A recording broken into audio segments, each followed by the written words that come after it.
Good morning मित्रमंडळ परिवार, नमस्कार, गुड मॉर्निंग. आणि मी तुमच्या सगळ्यांच्या आवडीची कलाकार अश्विनी तावरे अर्थात महाराष्ट्रभर गाजलेल्या चांडा चौकडीच्या करामती या वेब सिरीज मधील तुमची आवडती रुपाली तायर. तर मित्रमैत्रिणींनो, आजपासून एक आपण नवीन काहीतरी करतोय आणि आगळं वेगळं घेऊन मी तुमच्या भेटीला येत आहे. एक शेतकऱ्याची मुलगी, एक भाजी एक ब्रँड घेऊन शेतकऱ्यांचा काहीतरी एक चांगला विषय घेऊन मी येत आहे तुमच्यासाठी. आणि मी आता आहे बारामतीच्या कुठला चौक रे, कल्याणी कॉर्नर. आणि एक मी आगळी वेगळी सुरुवात केलेली आहे. तर आधी आपण सकाळचे 6 वाजलेले आहेत. हा माझा मित्र विशाल. गुड मॉर्निंग विशाल. मस्तपैकी एक चहा घेऊया. चहाची सुरुवात करून आपण आता पुढं काय करणार आहे त्याचे तुम्हाला सरप्राईज तर मी देणारच आहे. पहिलं तर अगोदर मला चहा घेऊ द्या.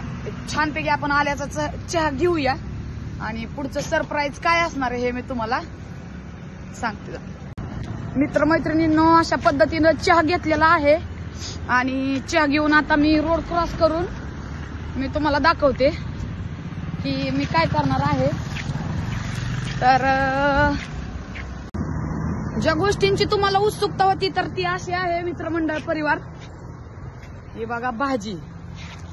आपण एक नवीन उद्योग केलेला आहे. सकाळची ताजी भाजी. बऱ्याच बायकांची अशी तक्रार येते की सकाळ सकाळ भाजी ताजी भेटत नाही, शिळ्या भाजीच करावी लागती मुलांच्या डब्याला किंवा त्यांच्या मिस्टरांच्या डब्याला. घरी कोण आजी आजोबा असतील त्यांना सुद्धा ताजी भाजी भेटत नाही. तर मी एक 8 दिवस झालं विचार करत होते की काहीतरी व्हिडिओ बनवावा भाजीवरती. मला थोडंसं वाटलं की बनवावा की न बनवावा. खूप लोकांची म्हणजे आली इच्छा की तुम्ही बनवा म्हणून. म्हणलं चला ठीक आहे, सगळ्यांच्या आग्रहा खातीर. हे बघा मित्रमंडळ परिवार, तुम्ही बघू शकता या गाडीवरती मी भाजी ठेवलेली हो का. हे बघा, त्या पोत्यामध्ये पण भाजी आणि ही इथं पण भाजी आहे. कांद्याची पात आहे, तुम्ही बघू शकता. हे बघा, जरा मला थोडंसं दाखवायला तुम्हाला प्रॉब्लेम येतोय. हे बघा, कांद्याची पात आहे, हा पालक आहे, मेथी आहे, कोथिंबीर आहे. आणि अशा पद्धतीनं आता आपण इथं सकाळ सकाळ भाजी विकतोय. आणि शेतकऱ्याचा माल विकाय कशाची आली आहे लाज. जगाचा राजा शेतकरी. पण मित्रमैत्रिणींनो, त्याच्या शेतीला माल न मिळाल्यामुळं पण त्याला बऱ्याच काही गोष्टींना बऱ्याच काही प्रॉब्लेमला फेस करावं लागतं. अशा पद्धतीने आपण आता इथं ही भाजी ही दिसते ताजी, ही शेपूची. आणि त्यामध्ये हा जो आहे तो हा आंबट चुका आहे. आणि चिकन मटन खाताना तर लोक विचार करत नाहीत. बघू, अजून तर माझ्या भाजीला काही गिरायक नाही आलेलं. कोण असेल पहिलं गिरायक काय माहित नाही. तोपर्यंत तर आपण बसूया. आणि काही लोक मला बोलली गाडीवरती भाजी विकते. अरे कशाची आली लाज.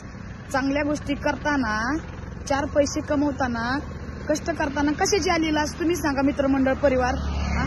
कष्ट करायला कशाची लाज आली तुम्ही सांगा. आता हे बघा, हा रस्ता वाहतोय. सकाळच्या मॉर्निंगला लोक येतात का इकडून कंपनीतनं सुटणारे येणारे जाणारे घरी जे लोक आहेत ते भाजी विकत घेतात. फक्त थोडंसं काय, पहाटे 5 वाजता उठावं लागतं, मार्केटला जाऊन भाजी आणावी लागते. पण काय नाही, चांगल्या गोष्टी करताना आनंद पण तितकाच भेटतो. आणि कमेंटमध्ये सांगा मी जो हा व्यवसाय करते हा योग्य आहे की अयोग्य. तुमचा सपोर्ट राहू द्या, कमेंट करा. चला भेटूया अशाच माझ्या इथून पुढच्या ज्या व्हिडिओज असणार आहेत ह्या शेतकऱ्यांवरतीच असणार आहेत. चला, धन्यवाद. मित्रांनो बघा, कोण म्हणतं शेतकऱ्याच्या मालाला भाव नाही. आता बघा, ही कंपनीतनं सुटणारी लोक. भैया कौन सी सब्जी चाहिए आपको? बघा, हे पालकाचं सूप, हे आरोग्यासाठी एवढं चांगलं आहे. आणि ही सगळी लोक भाजी घ्यायला थांबलेत. कोण म्हणतं शेतकरी राजा आणि त्या राजाला आत्महत्या करण्याची वेळ. अशी लोक जर शेतकऱ्याची ज्या लोकांनी जर जाण ठेवली ना, तर मला नाही वाटत की शेतकऱ्यावर आत्महत्या करण्याची वेळ येईल.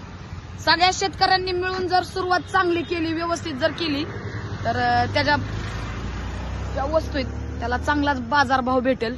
निश्चितपणे शेतकऱ्याचे पण दिवस चांगले येतील आणि शेतकऱ्याचे दिवस बदलतील, ह्यात काहीच शंका नाही.